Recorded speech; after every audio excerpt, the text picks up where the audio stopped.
अच्छा, अभी हम देखते हैं सेक्शन नंबर 186. ठीक है, मैंने चेक कर लिया, it's good. Now section number 186 about loans and investments. कि कंपनी अगर थर्ड पार्टी को लोन या इन्वेस्टमेंट देना चाहती है तो क्या होगा. ठीक है, जरा ध्यान दीजिएगा. कंपनी लोन देना चाहती है स्पेसिफाइड पर्सन को, तो हमने 185 के अंदर कवर कर लिया. Loan guarantee surety to specified person 185 में हो गया. अगर थर्ड पर्सन को देना है तो हमने कहीं कवर नहीं किया है अभी तक के. इन्वेस्टमेंट स्पेसिफाइड पर्सन को देना है वो भी कवर नहीं किया, क्योंकि 185 में सिर्फ loan to specified person, investment तो है ही नहीं. या इन्वेस्टमेंट इन थर्ड पर्सन करना है वो भी कहीं पे कवर्ड नहीं है. और गारंटी श्योरिटी थर्ड पर्सन का वो मैंने ऑलरेडी यहां पे ले लिया, गारंटी श्योरिटी थर्ड पर्सन, इसलिए ये बॉक्स मैंने काट दिया है. ठीक है, ये बॉक्स काट दिया, गारंटी श्योरिटी थर्ड पर्सन यहीं पे. अब loan to third person, guarantee surety to third person, investment in specified person and investment in third person, ये सब 186 में कवर्ड है. ये सब 186 में कवर्ड है.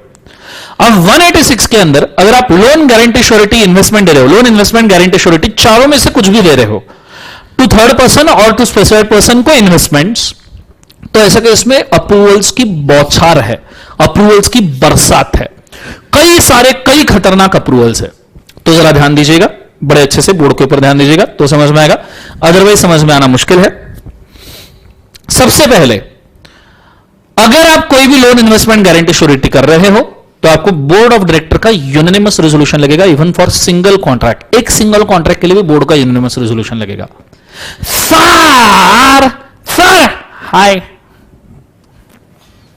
चंप, 2-4 दिन से दिखा नहीं तो जीवन में, कहां गया था. अच्छा लग रहा था मेरे को 2-4 दिन से, तू आया नहीं. ठीक है, पूछ, आ ही गया है तो. सर बोर्ड का यूनानिमस रेजोल्यूशन तो सर 2 जगह पे लगता है ना. अरे वाह चंपत, जो 10 साल में याद नहीं हुआ आज वो याद हो गया, बहुत बढ़िया. 2 ही जगह पे बोर्ड का यूनानिमस रेजोल्यूशन लगता है. एक है 203 वोल टाइम के मैनेजर पर्सन में, एक पर्सन को 2 जगह एमडी या मैनेजर बना रहे हो, और दूसरा है 186, और ये 186 आ गया बोर्ड का यूनानिमस रेजोल्यूशन. मैंने सीए इंटर के बेसिक्स पढ़ाते वक्त भी ये चीज दोनों सेक्शन मेंशन किए थे. बोर्ड का unanimous resolution for every loan investment guarantee surety, for every loan investment guarantee surety, Champat for every loan investment guarantee surety, without limit, with limit, minimum, maximum, कुछ भी हो, बोर्ड का यूनानिमस रेजोल्यूशन हर जगह लगेगा. ठीक है. फिर दूसरा अप्रूवल, अगर एग्जिस्टिंग मतलब जो ऑलरेडी बैलेंस शीट में खड़ा है, existing loan investment guarantee surety plus propose मतलब जो देने वाले हो, अब देने वाले हो, अभी देने वाले हो, plus propose loan investment guarantee surety, ये दोनों एग्जिस्टिंग प्लस प्रपोज, ये दोनों एक्सीड करता है more than higher of 60% of paid up capital free reserve securities premium या 100% of free reserve securities premium. मतलब एग्जिस्टिंग बैलेंस शीट का लोन प्लस जो देने जा रहे हैं वो मिला के एक्सीड कर रहा है higher of 60% of paid up capital free reserve securities premium या 100% ऑफ रिजर्व सिक्योरिटीज प्रीमियम. इसको एक्सीड कर रहा है एग्जिस्टिंग प्लस प्रपोज, तो जनरल मीटिंग का स्पेशल रेजोल्यूशन लगेगा. एग्जिस्टिंग के लिए नहीं, एग्जिस्टिंग तो हो गया, सो जीएमएसआर लगेगा. एग्जिस्टिंग के लिए नहीं, प्रपोज के लिए, क्योंकि प्रपोज लोन ये लिमिट के बाहर जा रहा है. प्रपोज लोन ये लिमिट के बाहर जा रहा है, तो प्रपोज के लिए जीएमएसआर पास करो. ठीक है, प्रपोज के लिए जीएमएसआर पास करो. नहीं समझ में आया तो एग्जांपल, कंपनी का एग्जिस्टिंग लोन था 100 करोड़ का, कंपनी का paid up capital 100 crore, free reserve 40 crore, securities premium 20 crore, total 160. 60% of paid up capital free reserve securities premium, that is 100 plus 40 plus 120, 160 का 60%, that is 96 crore, and 100% of reserve securities premium 40 plus 20, that is 60 crore. Whichever is higher लेना है, ऊपर देखो बोला है which ever is higher बोला हुआ है, तो नीचे विच एवर इज हायर, तो 96 करोड़ इज अवर लिमिट. अब मैं बोल रहा हूं existing loan is 50 crore, existing investment 30 crore, guarantee 5 crore, security 7 crore. ठीक है, total 92 crore is existing already given. 92 crore is already given. New loan we are going to make 2 crore, chronological order में है. पहले 2 करोड़ का लोन कर रहे हैं, फिर 5 करोड़ का इन्वेस्टमेंट एंड 7 करोड़ का गारंटी श्योरिटी कर रहे हैं, क्रोनोलॉजिकल ऑर्डर में एक के बाद एक.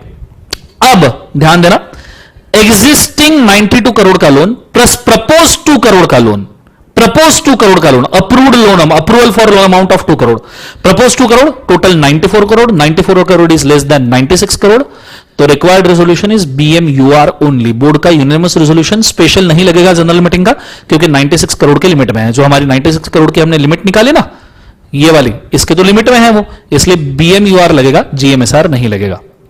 फिर नया इन्वेस्टमेंट आप करने जा रहे हो 5 करोड़ का, तो इन्वेस्टमेंट के लिए एग्जिस्टिंग, ध्यान दीजिएगा, ठीक है, नया इन्वेस्टमेंट 5 करोड़ का, तो एग्जिस्टिंग है 92 करोड़ प्लस 2 करोड़, 92 करोड़ अल्रियर वाले और 2 करोड़ का लोन कर चुके हो, तो इन्वेस्टमेंट के लिए तो 94 करोड़ एग्जिस्टिंग होगा ना, क्योंकि 2 करोड़ का लोन आप दे चुके हो, तो 94 करोड़ एग्जिस्टिंग.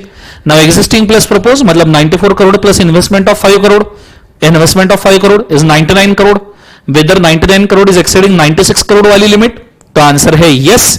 तो resolution required is BMUR plus GMSR for investment. BMUR plus GMSR for 5 crore का इन्वेस्टमेंट, एग्जिस्टिंग के लिए नहीं, फॉर 5 करोड़ का इन्वेस्टमेंट. फिर नेक्स्ट वाला गारंटी श्योरिटी दे रहे हो 7 करोड़ का, तो उसके लिए एग्जिस्टिंग क्या है, उसके लिए एग्जिस्टिंग क्या है 7 करोड़ की गारंटी श्योरिटी के लिए, 2 करोड़ का आपका ऑलरेडी दिया हुआ लोन और इन्वेस्टमेंट 5 करोड़ का, ये अब एग्जिस्टिंग हो गया ना नए गारंटी श्योरिटी के लिए. सो 92 प्लस 2 प्लस 5 99 करोड़. 99 करोड़ के अंदर आप प्रपोज्ड डाल दो 7 करोड़ का, तो 99 प्लस 7 करोड़ 106 करोड़. क्या 106 करोड़ 96 करोड़ से ज्यादा है? यस. तो BMUR plus GMSR for propose guarantee. Clear है? ये आपके नेक्स्ट पेज के ऊपर ऑलरेडी मैंने पूरा एग्जांपल सेट करके रखा हुआ है, आप चाहो तो उसका मार्किंग पहले कर लो. तो 2 अप्रूवल्स हमारे हुए हैं, बीएमयूआर प्लस जीएमएसआर, 2 अप्रूवल हुए हैं, ये मार्किंग कृपया कर लो. Go for it fast.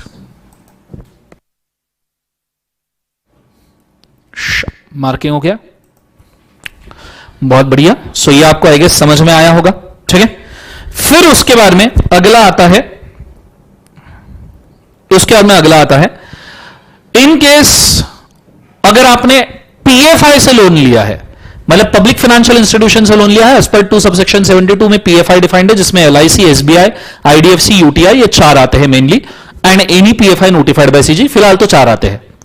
So Darshan Ispat limited में पीएफआई से लोन लिया है और इधर लंबा चौड़ा लोन इन्वेस्टमेंट गारंटी श्योरिटी चल रहा है, तो पीएफआई को बुरा नहीं लगेगा? पीएफआई फ्रस्ट्रेट हो जाएगा. पीएफआई बोलेगा ये क्या चल रहा है, मुझसे लोन लिया और पब्लिक में बांट रहे हो, क्या सेंस है? और पब्लिक का पैसा लिया है, पीएफआई मतलब पब्लिक फाइनेंशियल इंस्टीट्यूशन, पब्लिक का पैसा लिया और इधर बांटते जा रहे हो. नहीं बेटा, गलत है. इसलिए पीएफआई ने अगर कंपनी को लोन दिया है और आपने पीएफआई के रीपेमेंट में डिफॉल्ट किया है, एक तो पीएफआई को रीपे करते हुए डिफॉल्ट किया है, मतलब इधर इंस्टॉलमेंट नहीं पे किया और इधर बांटे जा रहे हो. पीएफआई के रीपेमेंट में अगर आपने डिफॉल्ट किया है, या तो फिर या तो फिर अगर आपने कंडीशन 2 कंप्लाई की है, जीएमएसआर की कंडीशन कंप्लाई की है, मतलब आप मटेरियल लोन बांट चुके हो, मटेरियल लोन इन्वेस्टमेंट बांट चुके हो, मतलब पीएफआई से पैसा लेके मटेरियल लोन इन्वेस्टमेंट बांट चुके हो, एक तो मटेरियल लोन इन्वेस्टमेंट बांट चुके हो, या पीएफआई को रीपेमेंट में डिफॉल्ट किया है. दोनों गलत है. अगर आपने पीएफआई को रीपेमेंट में डिफॉल्ट किया है तो भी आपको पीएफआई का अप्रूवल लेना चाहिए कि भैया उनको रीपेमेंट में डिफॉल्ट किया और इधर बांटे जा रहे हो, तो पीएफआई का अप्रूवल लेना चाहिए.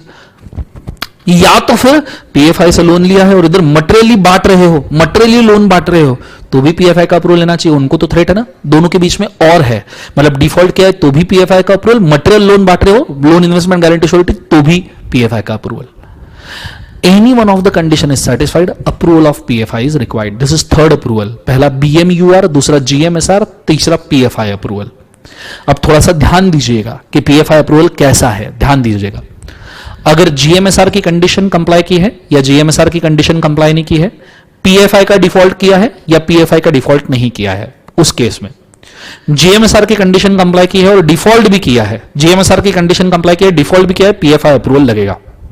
जीएमएसआर की कंडीशन कंप्लाई नहीं की है, मतलब मटेरियल लोन नहीं बांट रहे हो, material loan investment guarantee surety नहीं कर रहे हो, पर डिफॉल्ट किया है, तो भी पीएफआई अप्रूवल लगेगा, क्योंकि हमने बोला है दोनों में से एक भी कंप्लाई किया तो डिफॉल्ट किया है तो भी पीएफआई अप्रूवल. चलो डिफॉल्ट नहीं किया है पर मटेरियली सब्सटेंशियली लोन बांट रहे हो, जीएमएसआर लग गया, तो भी पीएफआई का अप्रूवल लगेगा, क्योंकि मटेरियली लोन बांट रहे हो, पीएफआई को टेंशन आ रहा है. और अगर डिफॉल्ट भी नहीं किया है और मटेरियली लोन भी नहीं बांट रहे हो, तो पीएफआई का अप्रूवल जरूरत नहीं है कि भैया डिफॉल्ट नहीं किया, पीएफआई को प्रॉपर पेमेंट जा रहे हैं और इधर मटेरियली भी लोन नहीं बांट रहे, थोड़ा थोड़ा बांट रहे हैं, तो पीएफआई के अप्रूवल की जरूरत नहीं है. क्लियर है कंसेप्ट?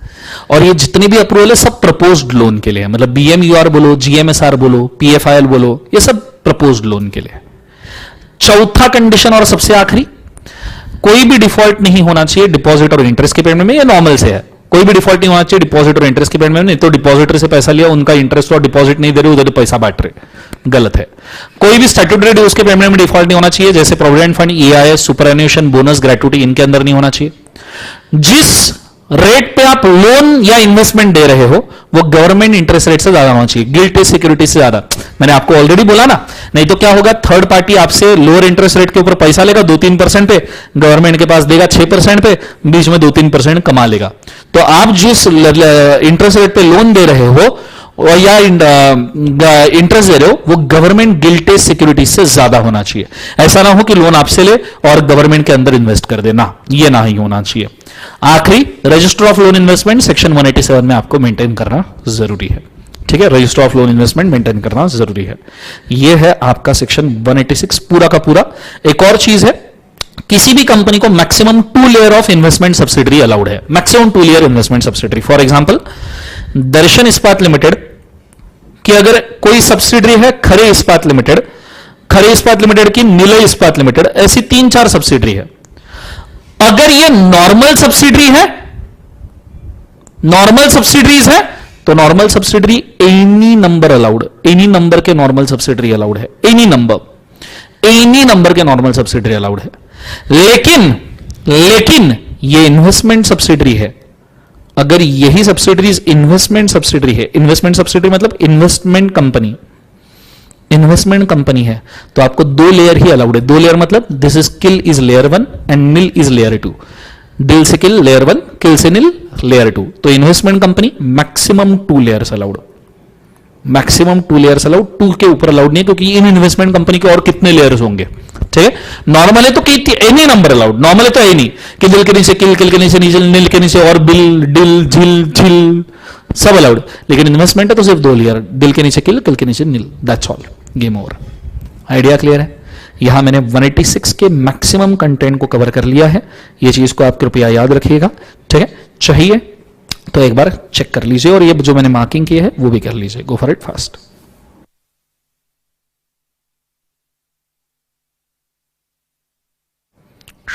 मार्किंग कर लिया सबने? एवरी बॉडी हो गया सबका?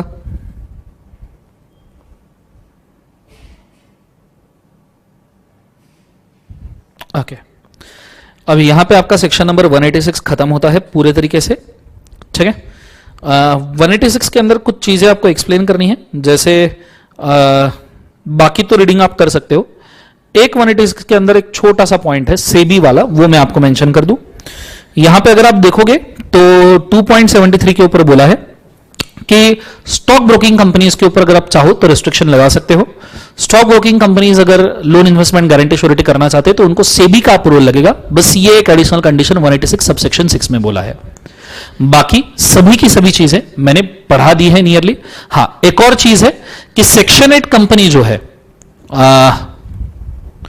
सेक्शन 8 कंपनी जो है, nothing contained in this subsection shall apply to section 8 company in which 26% or more of paid up share capital is held by central government or 1 or more state government. तो section 8 company को exemption दिया है कि अगर section 8 company loan देना चाहती है और वो लोन देना चाहती है गवर्नमेंट रेट से कम, मतलब मैं दर्शन हूं, मैंने सेक्शन 8 कंपनी से अगर लोन लिया और गवर्नमेंट गिल्टेज सिक्योरिटीज का इंटरेस्ट है 6%, सेक्शन 8 कंपनी का इंटरेस्ट है 2%, तो सेक्शन 8 कंपनी से मैं 2% के ऊपर लोन ले सकता हूं और सेक्शन 8 कंपनी मुझे 2% के ऊपर लोन दे भी सकती है।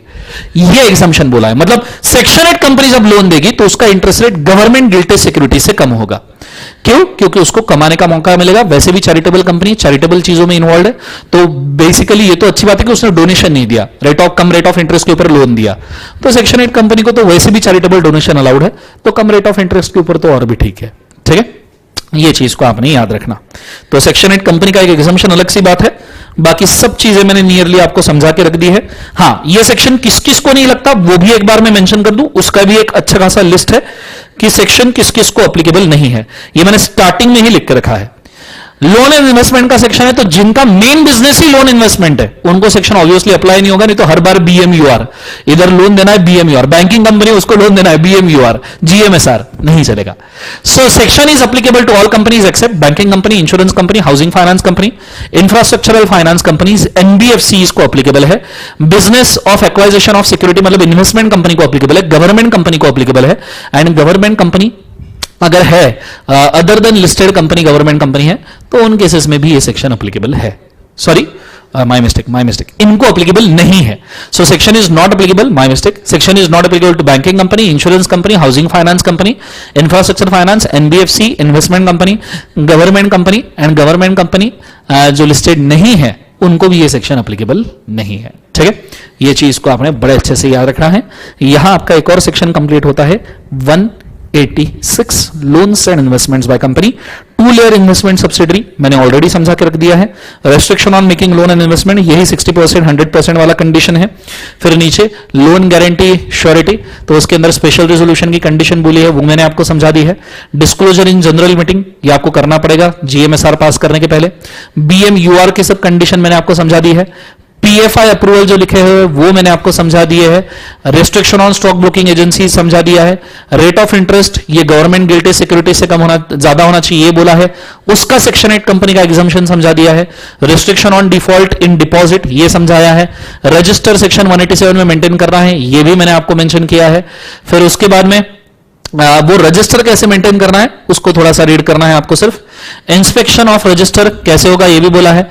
नॉन एप्लीकेबिलिटी ऑफ सेक्शन भी मैंने आपको समझा दिया है। और उसके बाद में पावर ऑफ सीजी, इस सेक्शन के लिए सीजी पावर बना सकता है। और कॉन्ट्रावेंशन कॉन्सिक्वेंसेस, 2 साल तक की जेल है, 25,000 तक का फाइन है ऑफिसर को, और कंपनी को 25,000 से 5 लाख तक का फाइन लग सकता है। तो ये पूरा 186 मैंने कवर किया है।